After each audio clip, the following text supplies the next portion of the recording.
रशीद साहब के सवाने हयात है, लेकिन हमारे तेलंगाना की तहरीक की इब्तदाई तारीख को समझने के लिए एक ख़जाना है। किसी भी इंसान की सवाने हयात यानी उसकी बायोग्राफी सिर्फ बायोग्राफी नहीं होती, बल्कि उस दौर का पूरा जो पीरियड है उनका, उनके जीवन का, उनकी ज़िंदगी का, उससे हमको रोशनी मिलती है। आप जानते हैं कि बायोग्राफी की ज़िंदगी में, समाजी ज़िंदगी में बड़ी अहमियत है। दुनिया में जो बड़ा इनकलाब आया यूरोप का, बायोग्राफी की वजह से आया। जब यूनान के बड़े बड़े लोगों की सवाने हैं छपी, तो रेवोल्यूशन आ गया, जिसको रेनेसांस कहते हैं, उर्दू में निशात सानिया कहते हैं।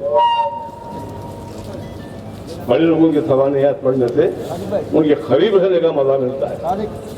बसते चले गए हमारे सामने से बाबा, लेकिन बाबा की जिंदगी हमारे सामने है। हमारी पूरी जिंदगी नहीं बल्कि पूरे देश की एक हिस्से की जिंदगी है। इसको सिर्फ किताब मत समझिए। मैंने बहुत सिंपल उर्दू में इसका तर्जुमा किया है, लेकिन मैं बहुत बीमार हूँ, बूढ़ा भी हूँ, इसमें कुछ गलतियाँ हो गए हैं। मैंने प्रूफ की कहा की जगह हे लिख दिया, ऐसे छोटे मोटे ऐसे गलतियाँ, इसके लिए मैं शर्मिंदा हूँ। मेरी कोई मदद नहीं की है। मैं 40-50 बच्चों को PhD करा दिया, लेकिन मेरी किताब को ज़रा प्रूफ रीडिंग करने के वास्ते एक आंख अंधा हूँ, किसी ने मदद नहीं की। मुझे डर था कि मैं चले जाऊँ इस दुनिया से, ये प्रूफ ऐसे पड़े रहेगा। तो मैं रामचंद्र रेड्डी साहब से ख्वाहिश किया, वो फौरन नहायत ही सरफा लगा कर इतना शानदार किताब का एहतमाम किया और ये साहब के सामने है। और एक सेंटिमेंटल बात है, मेरे वालिद मोहतरम का और रंगा रेड्डी साहब का बहुत ही मंगलारन में याराना था।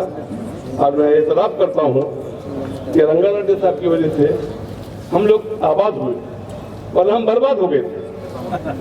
उनके सामने कहता, पूरी महफिल के सामने कहता हूँ, कौन कहता है कि हिंदू जो है मुसलमानों की मदद नहीं करते, बराबर करते हैं, करते आए हैं, करते रहेंगे। तो मैं कहता हूँ कि तेलंगाना की तकलीफ है, बर्बादों को, बर्बाद लोगों को, बर्बाद खानदानों को बना देना हमारी तहरीर है। लोग कहते हैं कि तेलंगाना तेलंगाना क्या है, तो सबसे करा मेरी बात को सुन लीजिए। ये बात बिल्कुल गलत है। ये तेलंगाना तहरीक 40-50 बरस की है, 400 साल पुरानी तहरीक है हमारी, 400 साल पुरानी तहरीक है। हमको 400 साल से तेलंगाना के हिंदुओं को, मुसलमानों को गुलाम बना के रखा है। ये 40 बरस की कहानी नहीं है। तो बाहर के लोग आते, खपला करते, किले बनाते, मंदिरें बनाते, मस्जिदें बनाते, और बनाते हैं। आने वाले 12-13 मुसलमान, 12-13 लीडर्स उस जमाने के लिए भी होते थे, वो बनाते थे नहीं। पत्थर काटने का काम हम करते थे, पत्थर ढोने का काम हम करते थे। मक्का मस्जिद को कौन बना है, चारमीनार को कौन बना है? क्या उस जमाने में 10% हम मुसलमान आज है, उस जमाने में तो 2% भी नहीं होंगे। गगन पहाड़ से पत्थर काट के लाने वाले तेलंगाना के हिंदू, तेलंगाना के मुसलमान होते थे। हमको क्या मिलता था? कुछ नहीं मिला, आज तक नहीं मिला। नॉर्थ इंडिया जाना होता तो लोग पूछते हैं आप अमली क्यों खाते हैं, तो मैं जवाब दिया गरीबी की वजह से खाते हैं। लिहाजा अमली क्या क्यों खाते? दाल ये चिंता बंद हो, चावल मिला लिए, खा लिया, दिन गुजर गया। हमारी गुर्बत का मजा मत उड़ाइए आप। तो मैं ये कहना चाहता हूँ कि तेलंगाना तहरीक हमारी इंसानियत की तहरीक, 25 साल की कहानी नहीं है, पुलिस एक्शन के बाद की कहानी नहीं है। उससे पहले भी हफ्तार बात थे। हमको क्या मिला? ड्यूटी के अंदर जो बाबा बाबा करते हुए हम पट्टी शेरवानी मिली, अंदर परेशानी मिली। चंद खानदान जो मुगलिया होते थे, जो बड़े होते थे, उनको जो है सब कुछ मिलता था, हमको कुछ नहीं मिला। इस किताब के अंदर मैंने बाबा ने बिल्कुल जो लिखा है उसको वैसा ही तर्जुमा किया है। अपनी तरफ से एक लफ्ज, एक नुक्ता भी आगे पीछे नहीं किया है। तो प्रिंट की कुछ गलतियां हैं, का की बजाय के लिख दिया, वाह के बजाय हे लिख दिया, कुछ ऐसी छोटी मोटी गलतियां हैं जो मेरी गलती को समझा करते हुए इस किताब को मैं बात बताता चलूं के बारे में। किताब में कई जगह लिखा गया है, वो आदमी को देखते हुए परेशानी का अंदाजा करा होते थे। आदमी को देखने के बाद तो पूरा हाल नहीं पूछते थे। जैसे कि मेरे वालिद आके कहते तुमने ये नहीं पूछा कि डॉक्टर साहब क्या ख्याल है आपका, या पुलिस सेक्टर में वहाँ पे बर्बाद हो गए जहाँ पर आपकी ड्यूटी थी, तो यहाँ कैसे हैं आप, ये नहीं पूछा उन्होंने। सही कहा कि आपके पास कुछ फर्नीचर है तो लेकर महीना बाद क्या चाहिए, पैसा मंगलाराम आ जाइए, आपका दवा खाना चल जाएगा, कोई आपको जो है वहाँ पे परेशान नहीं करेगा। साइकिल पे मेरे वाले पैसा मंगलाराम जाते थे, उसके बाद हालत हुई तो 1 साल के बाद वो मोटर में आने जाने लगे। आज तक हमारा हाथ इलाहाबाद, कई बच्चे हमारे दूसरे हमारे बड़े मुकामात के ऊपर स्थित का है। इसी सबकी रूहानी बरकतों का नतीजा है। आज मैं इनको भी याद करता हूँ, अपने वालिद को भी याद करता हूँ।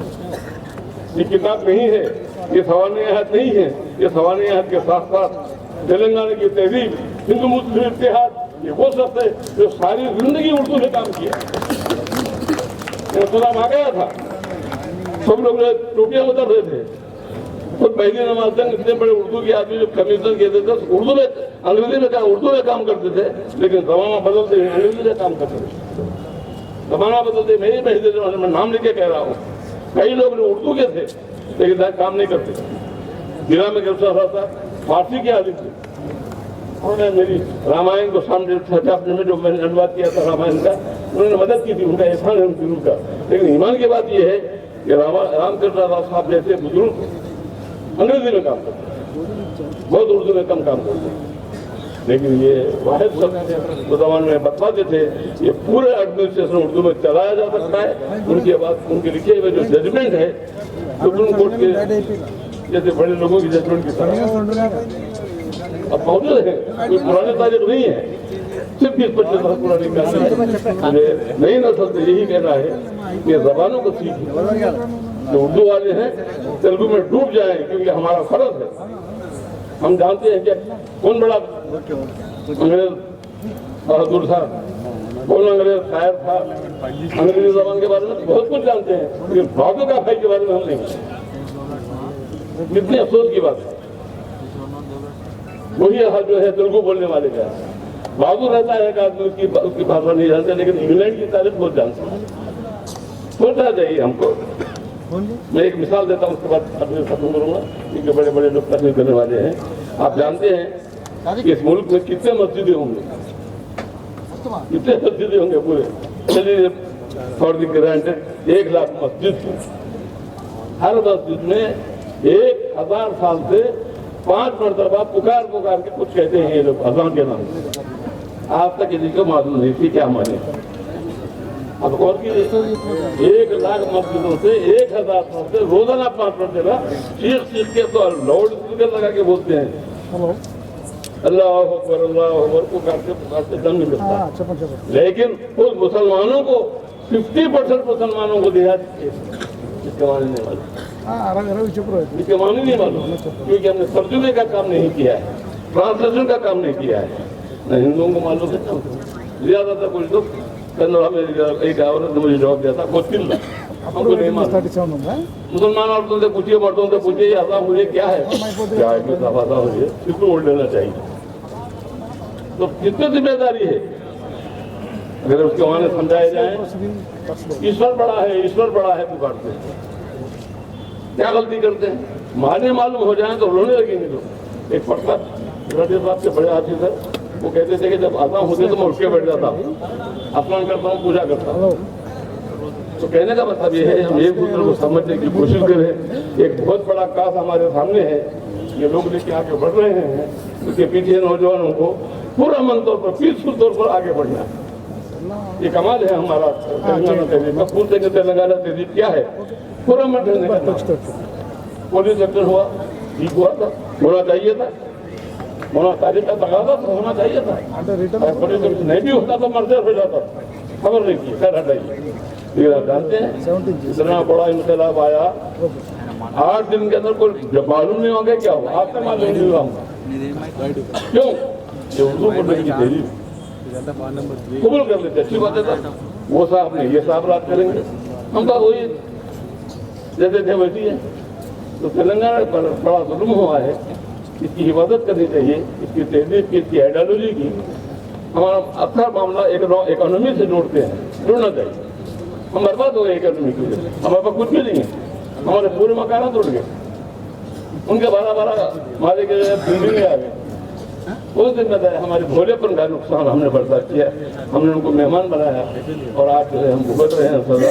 ये किताब पढ़कर आप जो है एक बड़े काज के लिए तैयार हो जाएंगे और बड़ा काज करने वालों की हिम्मत अफजाई करेंगे, उनका हाथ बटाएंगे। अगर नहीं तो बायोग्राफी जो है नदी की टोकरी में चले जाएगी। ये बायोग्राफी नहीं है, हमारे देश की एक कहानी है, शराफत की कहानी है, नेकी और पाकी की कहानी है। इसमें कहीं जो है अगर उससे का इजहार नहीं है। आप पढ़ लीजिए, सिंपल उर्दू में मैं लिखा हूँ। अगर आप लोग इस अंग्रेजी में भी हमारे भाई रामचंद्र रेड्डी साहब ने बेहतरीन छपा है, उसको पढ़िए। वो तेलुगु में 2 मरतबा छपी है।